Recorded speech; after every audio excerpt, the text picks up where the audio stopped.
सिंध जा माग मकान।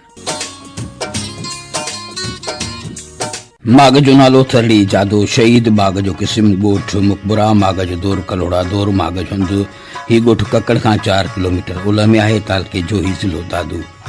हिन गोठ ताईं ककड़ खां पक्को रस्तो वञे थो। जादो कलोड़नि जे दौर में जेको ज़ात जो ओठो या कंबराणी चवनि था, जादे जी ते रांक ठहियल आहे। रांक सादी अंदड़े ते ठहियल आहे। ज़मीनी सतह खां 8 फुट मथे ठाही वई आहे।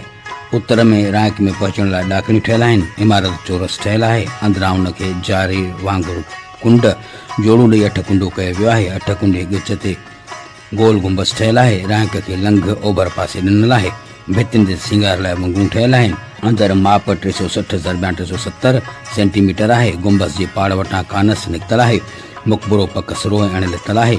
मथां रोगन थियल आहे। भितियुनि जी थोल 2 ढाई 3 फुट थींदी। अंदर 2 कबरूं आहिनि। ओलहंद वारी क़बर जादे शहीदी आहे। भितियुनि जे 3 पासनि खां काठ जूं दरियूं ठहियल आहिनि। गुंबस जे मथां कलसो ठहियल आहे। माग जो नालो थरड़ी केटी, माग जो किस्म दड़ो, माग जो दौर इस्लामी, माग जो हंधु ही माग जाती शहर खां अटकर 24 किलोमीटर ओलह ॾखण ते वाक़िआ आहे। मक़ामी तौर उन क़दीम माग खे थरड़ी केटी या केटीअ जी थरड़ी सॾनि था। उन हंध ते हिकु हंधु नोदड़ा वॾी एराज़ी ते पकड़ियल आहे। मस्जिद ऐं क़ब्रिस्तान जा आसार मिलनि था। हिन क़ब्रिस्तान में इंसानी ढांचा पकड़ियल आहिनि। लॻे थो त क़दीम क़ब्रिस्तान आहे।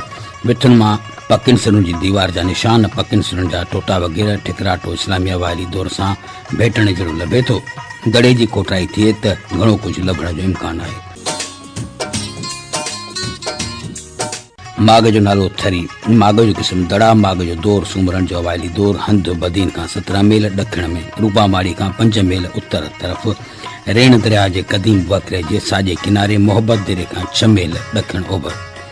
सूमरन सिंध में महमूद गज़नवी जे दौर में ज़ोर वरितो। इब्न सुमार जी क़यादत हेठि थरीअ खे पंहिंजो तख़्तगाह बणायऊं। मलाहनि जे मयाण थरी आहिस्ते आहिस्ते शहर जो रूप इख्तियार कयो।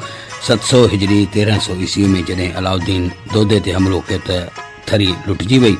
थरीअ जा आसार उत्तर खां ॾखण 2 मील में फैलियल आहिनि। मिलंदड़ भितियुनि मां पुराणा सिक्का, ठिकराटो, चिटसाली थियल सिरूं मिलनि थियूं। उन खां सवाइ ठिकर ते सूमरन जी ईजाद कयल आपूता ट्रामाई ख़त जा नमूना मिलिया आहिनि। तहक़ीक़ तलब हंध आहे।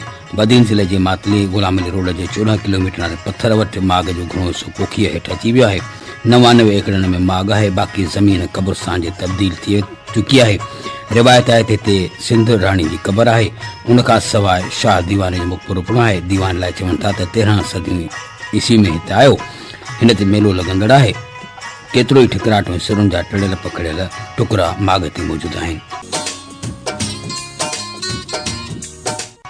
माग जो नालो थम, माग जो किस्म दड़ो, माग जो दौर 600 क़बल मसीह, माग जो हंधु ॾखण ॻोठ अहमद खान महर ज़िलो सखर। ही माग 10 ढाई 5 किलोमीटर ॻोठ अहमद खान महर वारे थम रेंजर्स पोस्ट ऑफिस खां 750 रुपया 611 फुट डेघ वे करे माग 16 फुट ज़मीनी मथाशरे खां मथे आहे। लधल विथुनि में हितां गोल मणिया चिटियल लिकाऊं टिकर लोह जा कसियल ऐं ॻरियल टुकड़ा मिलियल आहिनि। लोह सिंध ऐं पंजाब में 600 क़बल मसीह धारे इस्तेमालु हेठि आयो आहे। उन लाइ उहो माग पुराणो थी सघे थो।